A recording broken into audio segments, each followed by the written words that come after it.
Olá, meu nome é Richardson Moraes Camilo, eu sou fisioterapeuta, professor universitário, sou pós-graduado em terapia intensiva, trabalho dentro de uma unidade de terapia intensiva desde o ano de 2004 no suporte fisioterapêutico e desde junho de 2020 no cuidado direto aí aos pacientes com diagnóstico de Covid-19. Então, nessa videoaula iremos abordar um assunto muito importante, que é a posição de prona, utilizada nos pacientes aí com diagnóstico de Covid-19. Assistam esse vídeo até o final, talvez possa te ajudar aí numa tomada de decisão para indicar ou monitorar a posição de prona nos pacientes infectados aí pelo Covid-19. Então, o objetivo dessa videoaula é trazer informações sobre a utilização da posição de prona no tratamento da insuficiência respiratória pulmonar aguda secundária à Covid-19, bem como alertar aí para contraindicações e possíveis complicações no seu uso no ambiente de terapia intensiva. Então, a posição de prona é estudada há mais de 40 anos, para melhorar a oxigenação em pacientes graves de todas as idades. Então, a princípio, a posição demonstrou que aumentava a oxigenação em pacientes sob ventilação mecânica invasiva e com síndrome de desconforto respiratório agudo, principalmente quando utilizada precocemente. Atualmente, a técnica tem apresentado resultados positivos em pacientes infectados pelo Covid-19. Nesse cenário, a posição de prona apresenta benefícios por aumentar a área ventilada do pulmão, proporcionar o recrutamento alveolar e reduzir a área de shunt pulmonar, melhorando aí a relação ventilação-perfusão.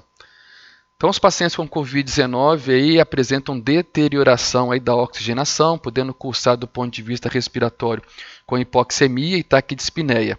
Então, a evolução da gravidade dos sintomas deve ser tratada com a administração de oxigenoterapia. Então, recentemente, uma estratégia terapêutica denominada autoprona, tem sido utilizada com boa resposta nos índices de oxigenação em pacientes com sintomas leves e moderados que necessitam de internação hospitalar. A autoprona consiste em utilizar o decúbito ventral a fim de melhorar a relação ventilação-perfusão. Então, embora seus resultados sejam promissores, ainda existem poucos estudos publicados. Utilizá-la de modo precoce em pacientes com menor gravidade, cuja relação PaO2-FaO2 seja maior do que 150, pode impactar com a redução da taxa de intubação no início dos sinais de insuficiência respiratória pulmonar aguda. Então, com o intuito de melhorar a hipoxemia e diminuir a utilização de ventilação mecânica invasiva, alguns estudos avaliaram a posição de prona em pacientes com Covid-19 sem via aérea artificial, porém em pequeno número amostral e sem descrever com detalhes como o paciente evolui com o alto manejo da prona. Então, a autoprona é indicada para permitir atingir o alvo de saturação periférica de oxigênio com o menor fluxo de oxigênio possível. Pode ser utilizado quando o paciente está em oxigenoterapia, em ventilação não invasiva ou cânula nasal de alto fluxo. Caso não haja melhora da saturação periférica, um valor superior a 94%, não se deve insistir na posição de prona, tem que evoluir para ventilação não invasiva ou intubação orotraqueal. Como sugestão para a realização da autoprona, podemos orientar o paciente a ficar 2 horas em posição de decúbito ventral, 2 horas na posição de decúbito lateral direito, 2 horas na posição de decúbito dorsal e 2 horas na posição de decúbito lateral esquerdo, logicamente respeitando a limitação e tolerância de cada paciente. Ou, se possível, manter o paciente em autoprona o mais tempo que conseguir. Então, o Serviço de Fisioterapia do Hospital das Clínicas da Universidade Estadual de Campinas, Estado de São Paulo, montou um fluxograma para a posição prona em pacientes com respiração espontânea. Conforme esses fluxogramas, podemos observar que o paciente em ventilação espontânea com suspeita ou diagnóstico confirmado de COVID, com uma saturação periférica de O2 maior de 92, com oferta de oxigênio suplementar. Se for maior, não tem necessidade de fazer a autoprona. Então, se o paciente tem uma saturação menor do que 92%, com oferta de oxigênio suplementar, vamos avaliar se ele tem sinais de insuficiência respiratória pulmonar aguda. Se ele tiver sinais, esse paciente tem que discutir se ele tem indicação de fazer ventilação mecânica não invasiva ou evoluir para intubação orotraqueal. Se esse paciente não tiver sinais de insuficiência respiratória pulmonar aguda, apesar de ter uma saturação menor do que 92%, em oxigenoterapia, ele tem indicação de realizar a posição de prona. Então, vamos realizar a posição de prona, monitorizar esse paciente, a saturação dele por 15 minutos. Se ele atingir o valor maior ou igual a 92%, ele mantém a posição de prona de 1 a 3 horas e vai para a reavaliação. Se ele não atingiu, discute a possibilidade de ventilação mecânica não invasiva ou intubação orotraqueal desse paciente.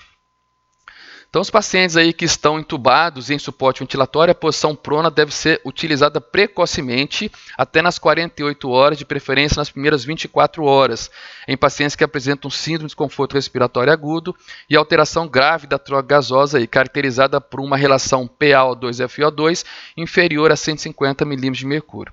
Então, quando adotada aí a posição, deve ser mantida por pelo menos 16 horas, podendo atingir aí 20 horas antes de retornar o paciente para a posição de supina.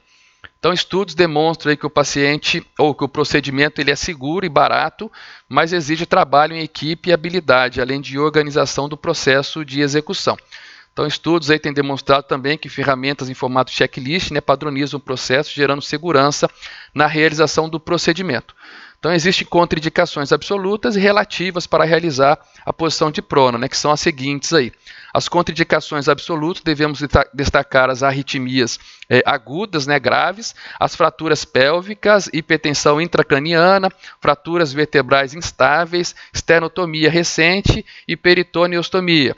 Então, como contraindicação relativa, aí, destacamos a cirurgia traqueal, esternotomia, nos últimos 15 dias, traqueostomia a menos de 24 horas, dreno torácico anterior com vazamento de ar, instabilidade hemodinâmica ou parada cardiorrespiratória recente, marcapasso cardíaco inserido nos últimos 2 dias, hemoptise maciça, diálise contínua, tórax instável, cirurgia abdominal recente, entre outras descritas aí nesse slide.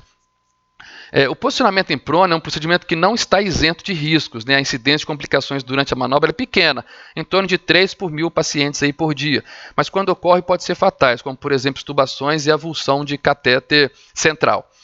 As principais complicações que podem ser observadas são as lesões por pressão, que são as mais comuns, edemas, obstrução, pinçamento, deslocamento do tubo orotraqueal, que leva a extubações acidentais, obstrução ou pinçamento de dreno torácico, ou catéteres vasculares, deslocamento de sonda vesical ou nasoentérica e dificuldade em instituir aí ressuscitação cardiopulmonar, entre outras descritas aí no slide. Para a execução da manobra de posicionamento em prona, sugere-se a participação de pelo menos 5 a 6 profissionais. Recomenda-se que a equipe seja treinada, capacitada e sugere-se que assista um vídeo de execução da manobra com o endereço exposto aí na tela. O protocolo do Hospital AC Camargo e do Hospital das Clínicas da Universidade Federal de Triângulo Mineiro, disponibilizado aí na internet, eles sugerem que a equipe seja composta por 6 membros, um médico, um fisioterapeuta, um enfermeiro e 3 técnicos de enfermagem. Então, o médico ele deve se posicionar na cabeceira do leito para coordenar o giro e para prontamente reintubar o paciente em caso de intubação acidental. O enfermeiro e o fisioterapeuta devem se postar um de cada lado do tronco do paciente e os 2 técnicos devem se posicionar a cada lado junto das pernas do paciente. E um técnico de enfermagem é responsável pela leitura da checagem dos itens do checklist. Então, existe também a opção de fazer a pronação e supinação com 7 profissionais, conforme a foto aí no slide. Nesse formato ficam 3 profissionais de cada lado e o médico na cabeça do paciente. Então, essas são as ações que devem ser realizadas nessa etapa. Destacamos a importância da pausa, da sonda nasoentérica por 2 horas antes do procedimento, a aproximação do carrinho de parada e separação do material de intubação, caso necessário, cuidados aí com a pele do paciente, coletar na gasometria arterial para análise dos gases antes da pronação e pré-oxigenação aí com uma FiO2 de 100% por 10 minutos antes do procedimento. Os demais processos aí descritos nesse slide também devem ser considerados, Então, sugiro observarmos a hora da decisão para a pronação. Temos que racionalizar o momento propício para a supinação, para que esse procedimento seja realizado de forma segura para o paciente e para a equipe. Entre as ações que devem ser realizadas nessa etapa, destacamos o posicionamento dos eletrodos nos membros superiores e alinhamento dos cabos de monitorização e oximetria. O paciente deve ser monitorado durante todo o procedimento, posicionar os coxins em pelve e tórax, de acordo com a figura ao lado aí na tela, pausar infusões e desconectar, manter apenas vasopressores e nutrição parenteral. Os demais processos descritos nesse slide também devem ser considerados.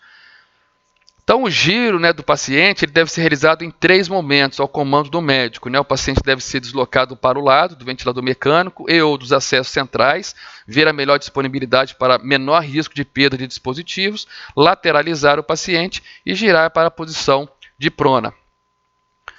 Como observações que devemos fazer imediatamente após a pronação, se destaca a checagem ali do posicionamento do tubo traqueal, verificação e ajuste da pressão do balonete, posicionamento dos eletrodos no dorso do paciente, monitorização, reposicionamento do sistema da pressão arterial invasiva, né?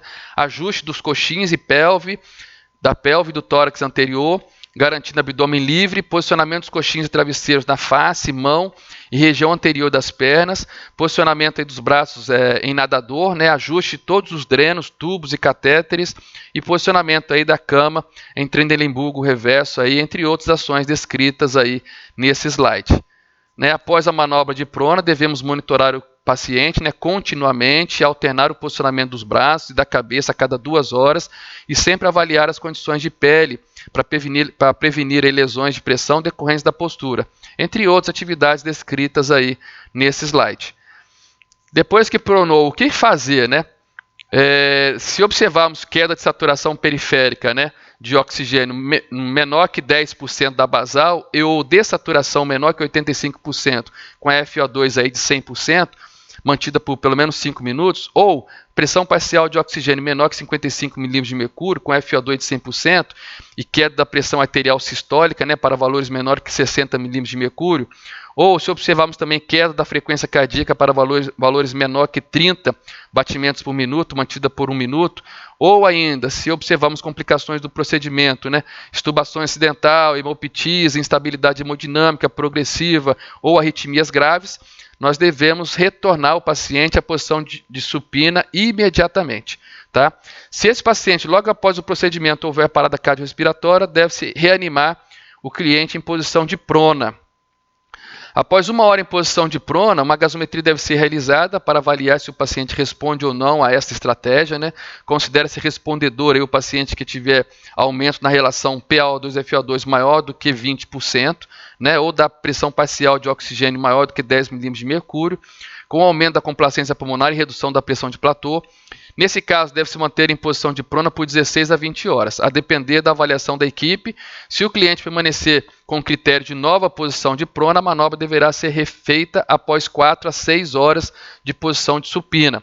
Então, considera-se respondedor sustentado aquele paciente que obteve uma melhora clínica, né, com relação da PaO2-FO2 maior que 150 milímetros de mercúrio, com PIP ideal calculada por no mínimo 4 horas após o fim da última sessão de prona.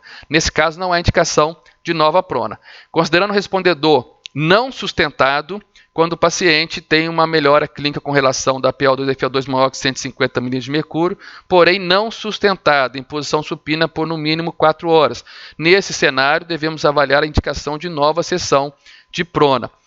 Não respondedor, resposta insatisfatória à estratégia, né? Diminuição da relação PaO2-FO2 em mais do que 20% em comparação à posição supina após 2 sessões de prona. Então, esse paciente não é respondedor à posição de prona.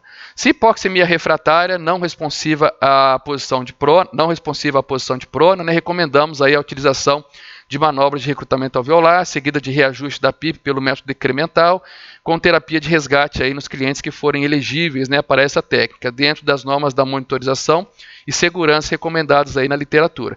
Mas esse tema é um assunto de uma próxima videoaula. Nesse slide, né, deixo um mapeamento aí de processos do plano de pronação construído pela equipe do Hospital das Clínicas da Universidade Federal do Triângulo Mineiro para facilitar a assistência, demonstrando aí os processos e etapas necessárias para realizar esse procedimento de forma segura e eficaz. Então, na conclusão aí, né, eu deixo como conclusão que o sucesso da posição de prona depende muito da capacitação e treinamento da equipe multidisciplinar, com informações e orientações aí que vão desde a indicação, o procedimento de pronação, o cuidado com o paciente pronado, né, a monitorização, a avaliação do sucesso ou insucesso, a reflexão sobre a possibilidade de uma nova pronação. Então, dessa forma aí, iremos gerenciar de maneira eficiente e segura aí o suporte terapêutico, né? Espero ter ajudado e aguardo todos vocês aí numa próxima videoaula. Até mais, pessoal.